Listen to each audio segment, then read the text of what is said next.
పరిష్కారం కావాలా. ఒక ఉమ్మడి రాజధాని బిల్డింగ్ తప్ప, ఆ బిల్డింగ్ వాళ్ళ అవసరాల గురించి ఇచ్చిన బిల్డింగ్ తప్ప మిగతా అంశాలన్నీ పరిష్కారం కావాలి. కానీ మరి వేసిన కమిటీలు 9th షెడ్యూల్లో ఉన్నటువంటి దాదాపు 92 కార్పొరేషన్లు, 10th షెడ్యూల్లో ఉన్నటువంటి 142 సంస్థలు, ఇవన్నీ కూడా కొన్ని పరిష్కారమైనవి, కొన్ని పరిష్కారం కాలేదు. 9th షెడ్యూల్లో ఉన్నటువంటి కార్పొరేషన్ల గురించి శిలాబిడ్డ కమిటీ కేంద్రం కమిటీ వేసింది. కమిటీలో మేము కూడా వివరించినాం. ఆ రోజు ఒక ఉద్యమ నాయకునిగా, తర్వాత ప్రభుత్వం వచ్చిన తర్వాత ప్రభుత్వంలో భాగంగా కూడా మేము కూడా కలిసినాం. కానీ ఆర్టీసీ, ఎస్ఎఫ్సి లాంటి దాదాపు 30 సంస్థలు 9th షెడ్యూల్లో ఉన్నటువంటి 30 సంస్థల పరిష్కారం అనేది కొలిక్కి రాలేదు.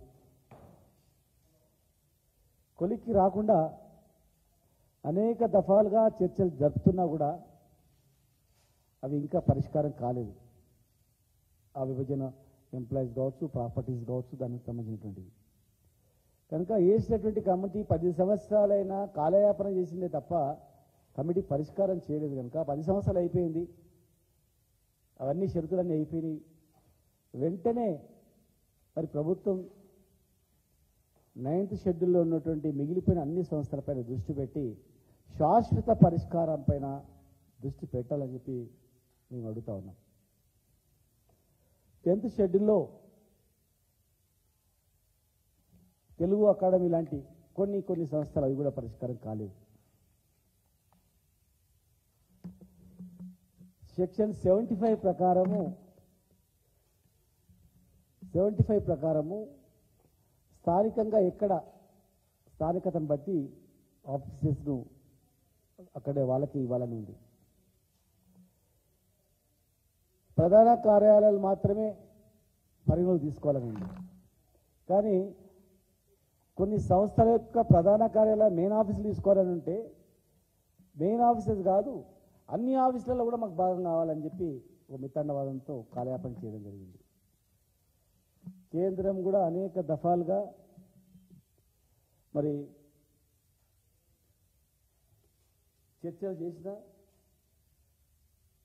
భిన్న అభిప్రాయాలను తెలియజేసినా కూడా మరి 10th షెడ్యూల్లో ఉన్నటువంటి 142 సంస్థలలో చాలా వరకు కూడా అవి కూడా మిగిలిపోయినటువంటి ఉన్నాయి. ఒక మెయిన్ ఆఫీస్ ప్రధాన కార్యాలయాలే అని చెప్పి క్లియర్గా ఉన్నా కూడా కేంద్రం చెప్పినా కూడా ఆ రోజు వినలేదు. కనుక మెయిన్ ఆఫీసులు మాత్రమే దానిలో హక్కు ఉంటుంది. గడువు అయిపోయిన తర్వాత వాళ్ళకి సంబంధం ఉండదు. మరి మెయిన్ ఆఫీసు ప్రధాన కార్యాలయం ఉంటుంది, ప్రధాన కార్యాలయం కానీ ప్రధాన కార్యాలయం కాదు, దానికి సంబంధించిన ఆఫీసులు మొత్తం కూడా దీని పరిధిలోకి తీసుకోవాలని చెప్పి ఒక మిత్తండవాదం ఆ రోజు చేయడం జరిగింది. కనుక ఈరోజు 2 రాష్ట్రాలు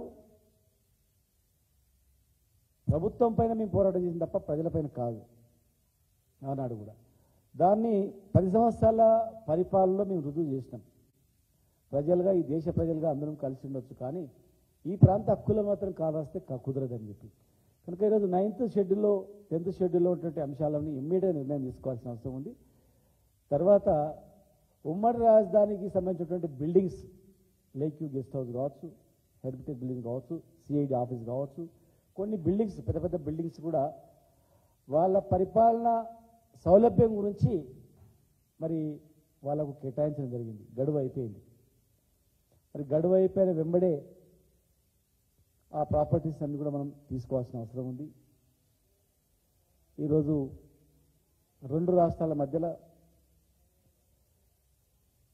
తెలంగాణ ఏర్పాటు కాగానే హైదరాబాద్లో బాగా అల్లర్లు అవుతాయి, హైదరాబాద్లో ఆంధ్రులని ఎలగొడతారు, ఇల్లు ఖాళీ అవుతాయి అని రకరకాలుగా పుకార్లు పుట్టించారు. మత కలవలు అవుతాయి అని పుకార్లు పుట్టించారు. మళ్ళీ నక్సలైట్ రాజ్యం వస్తుంది అని పుకార్లు పుట్టించారు. కానీ 10 సంవత్సరాల పరిపాలనలో అలాంటి సంఘటనలు, ప్రజలపైన దాడులు కానీ, ప్రజలపైన పోరాటం కానీ చేయలేదు. కానీ మన హక్కుల గురించి మాత్రం ఎక్కడ రాజీ పడలేదు. ఈరోజు మరి తిరుపతి లాంటి ఓ పుణ్యక్షేత్రంలో మనకు అక్కడ కూడా మన హక్కు. ఎందుకంటే కోట్లాది మంది మన భక్తులు పార్టిసిపేషన్ ఉంటుంది దేవుని దగ్గర. పుట్టిన ప్రతి పిల్లగాడు కంపల్సరీ అక్కడనే పోయి 99% మంది అక్కడికి పుట్టిందంటే అది తల్లిదండ్రులు అర్పించాల ఆ భగవంతుని దగ్గర. ఆ పుణ్యక్షేత్రం అభివృద్ధిలో మన భావించాలని ఉంది. మేము కూడా చాలాసార్లు అడిగినాం, అక్కడ మాకు ఒక పెద్ద బిల్డింగ్ ఇవ్వాలి, హోటల్ గురించి బిల్డింగ్ ఇవ్వాలి, కర్ణాటక వాళ్ళకి ఇచ్చారు, తమిళనాడు వాళ్ళకి ఇచ్చిండ్రు, మనకు కూడా ఇవ్వాలన్నాం. ఆ ప్రతిపాదన ప్రాసెస్లో ఉంది. మరి ఇప్పుడున్నటువంటి ప్రభుత్వం కూడా వెంటనే చొరవ తీసుకొని మనకు అక్కడ ఆ పుణ్యక్షేత్రంలో టూరిజం హోటల్స్ కావచ్చు, ప్లస్ సపరేట్గా అకామిడేషన్ కావచ్చు, దానికి కూడా మనం ల్యాండ్ తీసుకోవాల్సిన అవసరం ఉంది. ఎందుకంటే ఎన్నో ఆఫీసులు, ఎన్నో స్థలాలు కూడా వాళ్ళకు ఆ రాష్ట్రానికి సంబంధించిన వాళ్లకు ఇక్కడ ఇన్ని రోజులు కేటాయించడం జరిగింది. ఇంకా పరిష్కృతం కానటువంటి ఉద్యోగుల విభజన కావచ్చు, ఏదైనా కావచ్చు, అవన్నీ వివాదాలకు తావు లేకుండా, వివాదాలు లేకుండా పరిష్కారం చేసుకునేటట్లు చేయాల్సిన అవసరం ఉంది. ఒక ఉద్యమకారునిగా మా బాధ్యతగా, ఎందుకంటే బాధ్యత గల ఉద్యమం చేసి జైలుకు వచ్చిన వాళ్ళం కనుక ఇలా ఈ రాష్ట్రం దినదిన అభివృద్ధి చెందుతూ ఉండాలి, కొనసాగుతూ ఉండాలి. అభివృద్ధి అనేది ఆటంకాలు ఉండొద్దు, ఎక్కడ కూడా ఆగిపోవద్దు. మావేవి పెద్ద త్యాగాలు కావు, ప్రాణాలు అర్పించిన పెద్ద త్యాగాలు. ప్రాణాలు అర్పించినటువంటి అమరుల త్యాగాలకు ఫలితంగా మనం ఇంకా చేయాల్సిన అవసరం ఉంది, కొనసాగించాల్సిన అవసరం ఉంది. కనుక ఈ విభజన అంశాలను ఇమ్మీడియట్గా 9th 10th షెడ్యూల్ అంశాలను పరిష్కరించి ఆ బిల్డింగ్ తీసుకొని ఎప్పుడు కొట్లాటలు లేకుండా శాశ్వతంగా స్నేహపూర్వకంగా ఉండేటట్లు, కలిసిమెలిసి ఉండేటట్లు, ప్రజల మధ్యలో విభేదాలు లేకుండా ఉండేటట్లు చర్యలు చేపట్టాలని, తెలంగాణ అభివృద్ధి అనేది ఆటంకం లేకుండా ముందుకు కొనసాగాలని, దానివైపు దృష్టి పెట్టాలని చెప్పని. మరి 10 years కంప్లీట్ అయిపోయింది కనుక, అయిపోయి కూడా దాదాపు 15 రోజులు అయిపోతుంది కనుక వెంటనే ఆలస్యం చేయకుండా వాటిపై దృష్టి పెట్టి చర్యలు తీసుకోవాలని చెప్పని మేము ప్రభుత్వాన్ని కోరుతా ఉన్నాం.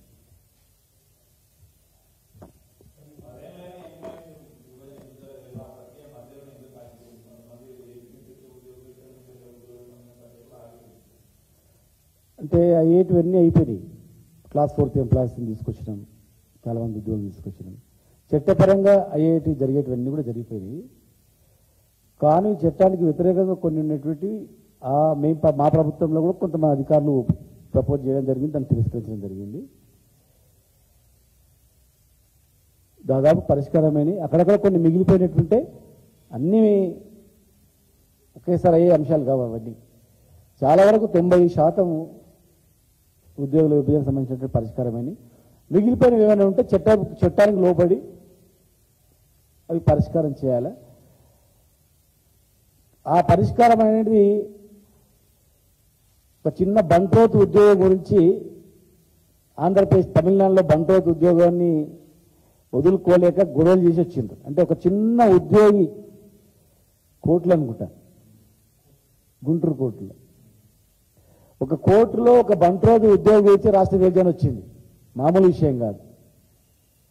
తెలంగాణ ఉద్యమం కూడా సెక్రటరియట్లో అటెండర్లు, లిఫ్ట్ బాయ్లు మేము అంతేనా, అట్లా అనేది ఉద్యమం వచ్చింది.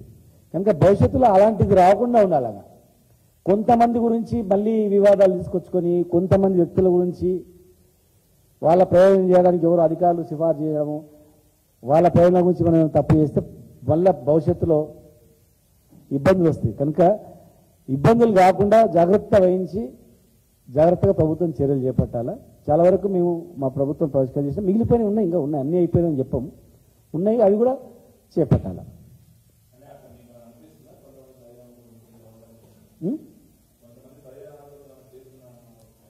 మేము ప్రయోజనాల గురించి కొంతమంది ఆఫీసర్లు కుటుంబాలు ప్రయత్నం చేస్తూనే ఉంటారు.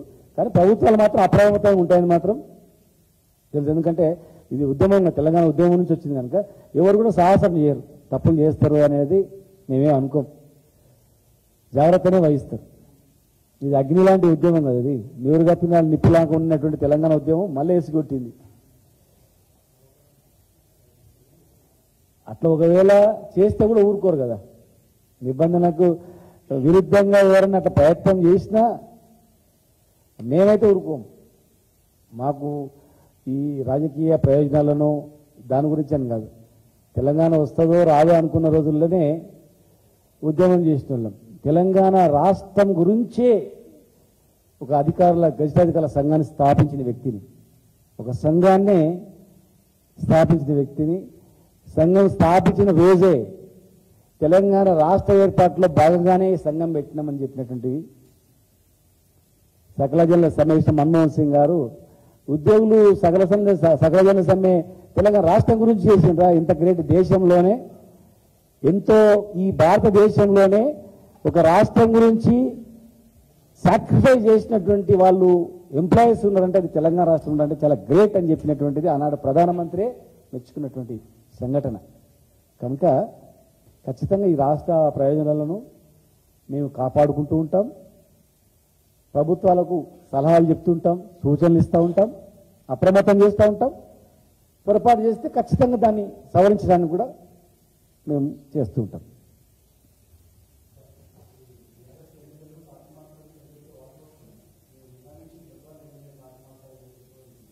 ఏవన్నీ పేపర్లలో వచ్చే వార్తలు అంతే. మాట్లాడాను, ఇవాళనే మాట్లాడాను, పేపర్లు వచ్చింది ఏంది కృష్ణమారెడ్డి గారు అన్న. ఏం లేదన్నా, ఇట్లా అందరూ ఒకటి అంటున్నారు, ఏం లేదు.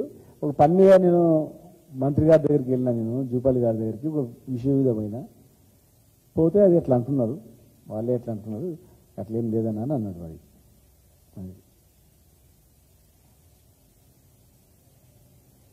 ఓకే.